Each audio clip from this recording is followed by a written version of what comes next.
welcome and welcome back to my channel. Before I even get started with this video, I want to give a special thank you to all of my new subscribers. Y'all, we finally hit 1K.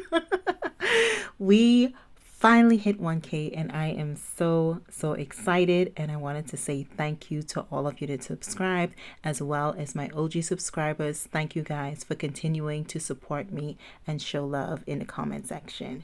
Now we are back on the patio, trying to complete the dining side of this patio. But before we get started, we have to go and pick up some supplies. And my number one spot outside of Globus Bow Mark is Tome, because it's DIY Central. Okay, I need some wood stain. I wanted something that wasn't too white but wasn't too like orangey, because that's exactly what I'm trying to avoid and get rid of presently.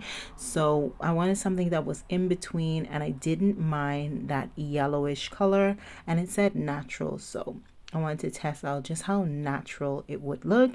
And if I didn't like it, I can just sand it back down again and go ahead and change the stain color. We're also going to need some spray paint for this project, and I was trying to decide whether I wanted the matte black or the glossy black. Which one do you guys think I chose? And this B1 brand, y'all, this is so affordable. I always reach for this one. I usually go for the Tone brand as well if I can't find the color that I'm looking for, but this B1 brand is so affordable, and I cannot tell the difference between the more higher priced spray paints versus this one that's very affordable. So if you guys guessed the glossy black, then I definitely went with the glossy black. You guys are correct. I wanted to give it a glossy look because it's going to be outside, it's going to get dusty, so I didn't want it to look old before it actually got old. We're also going to need some sandpaper for this, for my machine, because we're going to be doing some sanding as well, y'all. When I said this project took me out. Anyways, so we are back home, and I am putting on all my safety gear because safety first. I'm going to be doing a lot of sanding, and I need to make sure that no splinters go in my eye, because I got 20/20 vision and I want that to stay like that until I'm old and gray. Okay. So I'm going to put on all my safety gear, make sure I put on my dust guard on my machine, because that traps a lot of dust instead of it flying into my face. That is a big help. So I'm going to make sure that I put that on for most of the project, and then afterwards I took it off later on down. But you guys will see the difference between now when I'm using it with the guard and when I'm not using it. When I'm using it without the guard. So I'm going to go ahead and sand down this bench, and this bench is a very old family, I guess, heirloom. My husband's father made it before he passed away years ago, so this bench is like 30 plus years old. Okay, it's old. Yeah, it's been around for a while. So I wanted to give it a second life so that we can keep it around just for a little while longer before we go ahead and change it out or upgrade to something else. I also got the spray paint for the legs. Even though my husband was trying to convince me to leave the legs green, I was like, it won't match the rest of the patio, honey. But in reality, I was like, nah, I really don't like this green. I love green, but you know, the green legs was just, it wasn't doing it for me. I guess maybe on the grass it would be okay, but yeah, it wasn't doing it. I wanted it to look a little more modern. So I was trying my best to get the legs off as well as the screws out so that I can go ahead and sand the other side of this bench. And when I say trying to take those screws out was the hardest thing ever, oh my goodness. So I finally got tired of trying to take it out, and I left it as is, and I just went ahead and sand around it. Yeah, I did a shortcut. I don't have no shame. Yeah, I shortcut it because I could not get it out. I got tired of it. So I just sanded around it. It worked. I managed to get most of the orange off, and I wasn't too worried about the bottom of the bench or the table, because you won't really see that.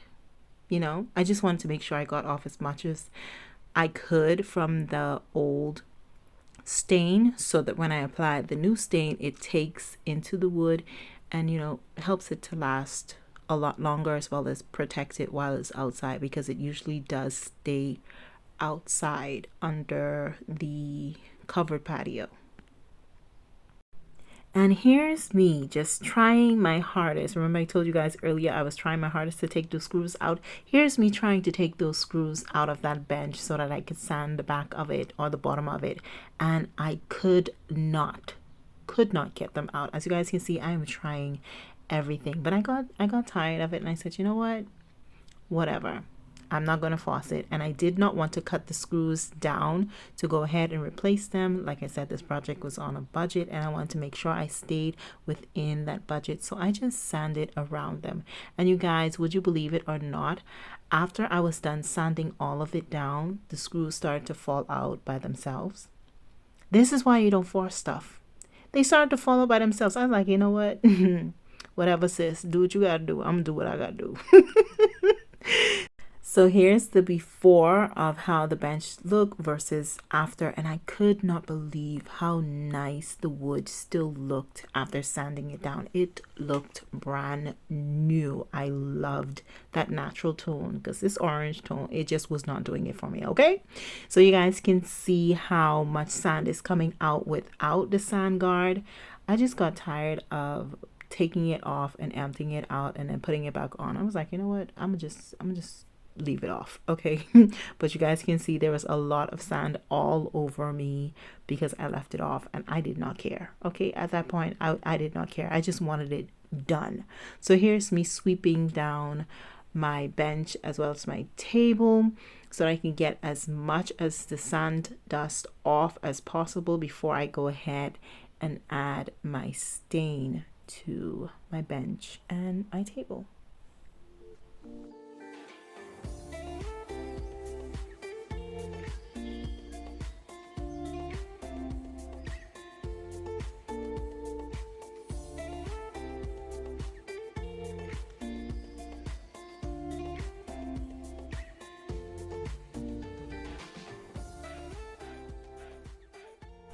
I started off using a brush and brushing the stain on with the brush, and then just going back over it with a towel and removing as much of the sticky residue as possible.